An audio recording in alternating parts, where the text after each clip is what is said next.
Hi guys, in today's video I share 8 things I wish I knew about the stay at the hospital after you deliver the baby, those few days that you are staying at the hospital.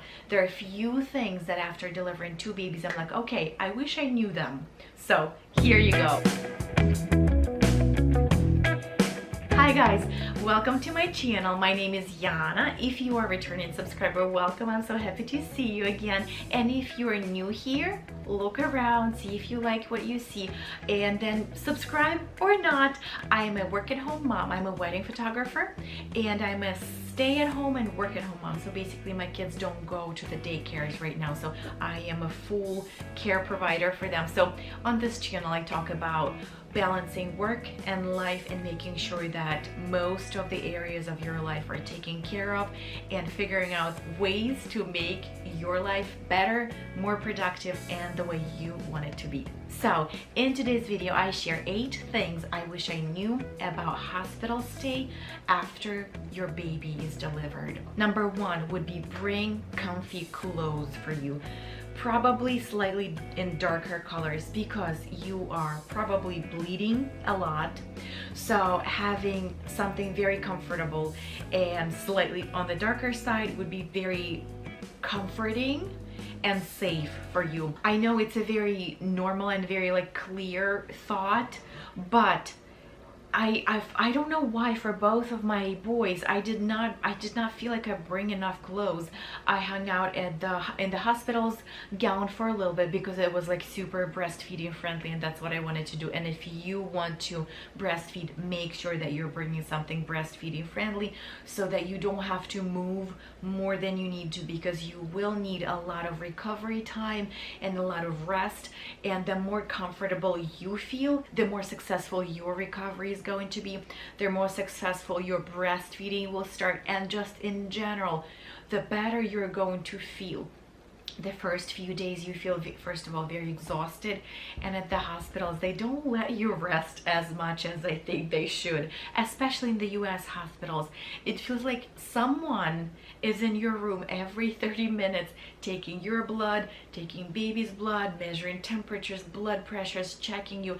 It's a little bit difficult to rest. So make sure that your clothing is not part of your discomfort. Make sure it's as soft and as comfortable as possible. Opt into a nightgown or a dress of some sort, something. I think I would even skip leggings, just because everything at your bottom part of your body is pretty uncomfortable, and I would think that the less pressure and the less anything you can put there, the better it is going to be. I mean, I do not tell you don't bring leggings. Bring leggings just in case, but also bring something very soft and very comfy. Thing number 2 to remember is to bring lots of snacks and some bottled water with you.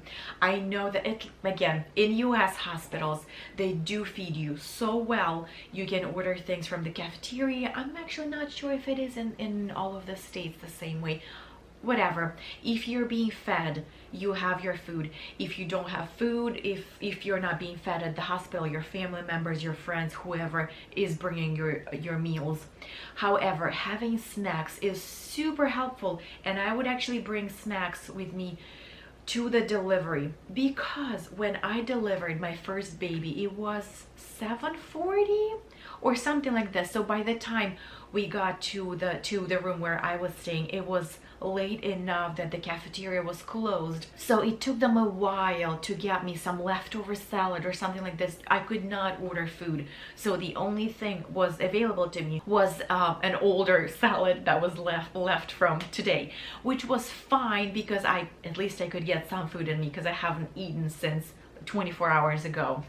But in that case, I would be very thankful to have some kind of snack, either cereal bars or potentially jerky, meat, or anything that you like, or fresh banana or apple or orange or something like this. So make sure you bring a few snacks with you, because if you are breastfeeding, or just in general you are recovering from a very difficult thing that you have done, you might be more hungry than you think. Then even if you got your meal, but for some reason you cannot order it now or whatever, you have something to munch on and replenish your energy. Same thing for water. Staying hydrated is so super important if you're breastfeeding or not or whatever. Everyone needs hydration, especially if you just lost blood and all the liquids. So yes, bringing extra water with you is very necessary, just in case if there's something with the water supply, I don't know, whatever, you don't like the taste of the water at the hospital, make sure that you have some water with you. Tip number 3 is extremely surprising to me that no one is talking about, and nurses and doctors at the hospital never mention, and it's a little strange to me.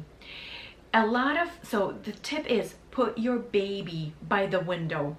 I am not saying put the newborn like in the bright sunlight for 5 hours and let them like sunbathe or whatever, because yes, if there's too much sun, don't do that. But do not keep them in the back of the room, because this is a normal thing for new moms' rooms, are that the baby somehow in the corner of the room in the dark and not by the sunlight. And then I did not do my research, but a very, very high percentage of babies do get jaundice, which is some kind of disbalance in their blood, and it can be dangerous.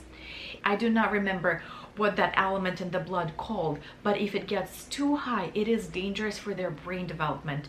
So if jaundice gets really bad, your baby will stay at the hospital, you will be sent home, and then they're going to stay at the hospital. They're going to put them in the little bed under the lamp, which is basically the stimulation or imitation of sunlight.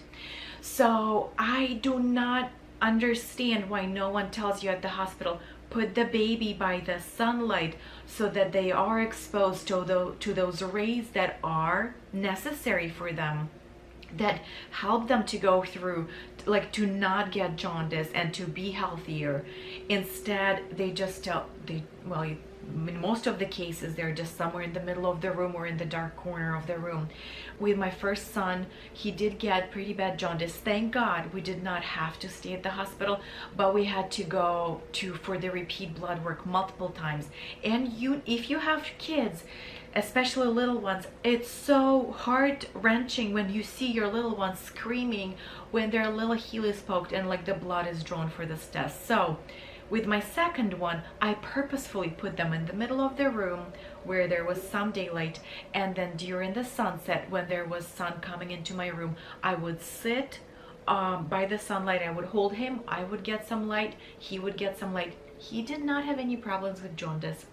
I do not have any scientific proofs of anything, just my personal example, and I'm just telling you, you should do it for your baby. Obviously, don't leave her in the sun for hours, but do a little session here and there. Sit by the window just so that you feel how hot the sun is, to make sure that he or she does not get jaundice. Thing number 4, I wish I knew, and I guess I did know it, but I was not brave enough to use it, and whatever.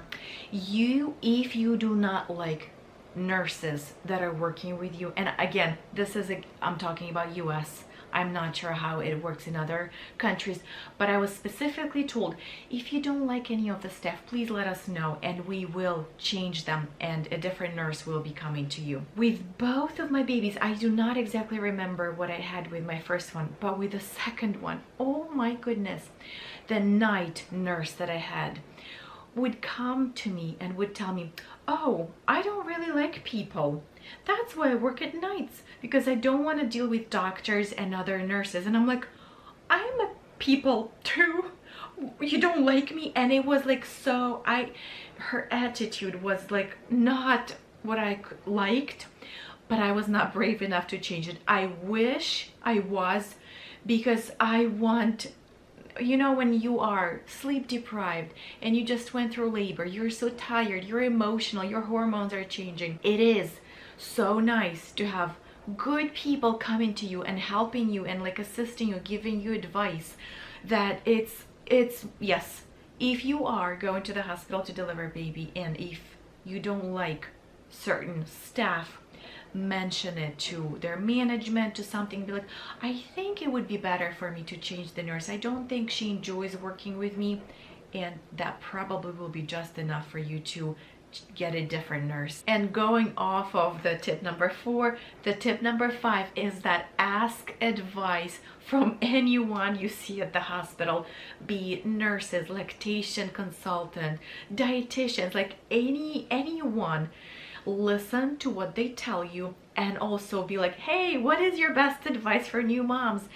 Every person is so unique and so they have such a great perspective and such great advice that you will be amazed that I have gone through 2 births with 2 of my boys, and every person who would come to me, they would help me just a little bit better with my breastfeeding or with recovery or with some exercise or something. So it's amazing how different everyone's experience is and how different they can help you. So ask for advice at the hospital. Tip number 6 is that if you opted in and you were able to go through unmedicated birth, so no pain medication, it does not mean that you don't need to take pain medication afterwards. In my experience, I am very against medication, so I would try really hard not to take like anything, ibuprofen, Tylenol, whatever they would offer me. I'm like, oh, I don't think I need it. And right now, thinking back to that experience, I'm like, I wish I would have taken that 1 pill of ibuprofen. It would make me feel so much better. I did take some, but not enough to alleviate the whole soreness of my body. So I'm actually not sure. I have never done my research about how taking pain medication affects, if it does get into your milk and if the baby does get any of those. So maybe that's the thing to research. But you are in a lot of pain after giving birth. So I feel like getting a little bit of the relief so that your mental state can be more clear and so that you don't suffer while you're sleep deprived and emotional, but you feel as a somewhat decent human being and still can function and start taking care of this new baby. The thing number 7 to remember is that bring baby outfits to your hospital and not only use them for going home, but also use them at the hospital. Even though most of the hospitals in the United States provide the little outfits for the kids as well as the wrapping blankets, receiving blankets, those little things that you can hold your baby and so that they're somewhat comfortable and like cozy with you. But hospitals use a very specific kind of soap that is more sterilizing than everything else. It can act as an irritant on your skin as well as your baby's skin. Baby's skin is very sensitive, and I feel like the less irritation you can provide for the baby, the better. So get the baby's clothes ready, wash them with the safest soap possible, and bring it with you, as well as hats.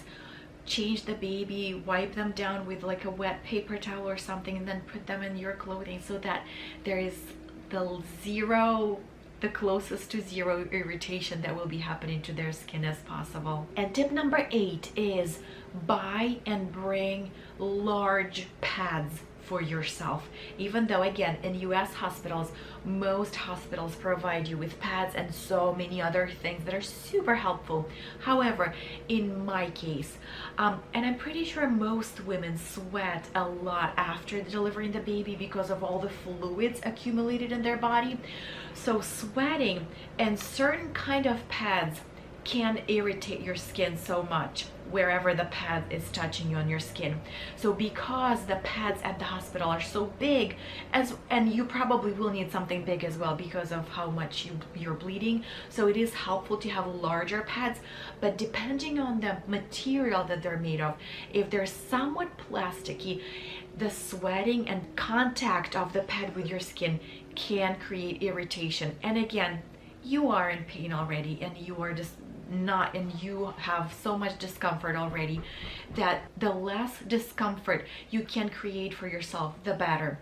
So I would just go to the store, find a few pads, read the materials, see what they're made out of, and bring the most like cotton friendly, whatever, something that looks and feels the most natural to the skin, so that there is less chances of you getting irritation on your skin. So those are my best tips that I remember from being at the hospital with a new baby after the delivery.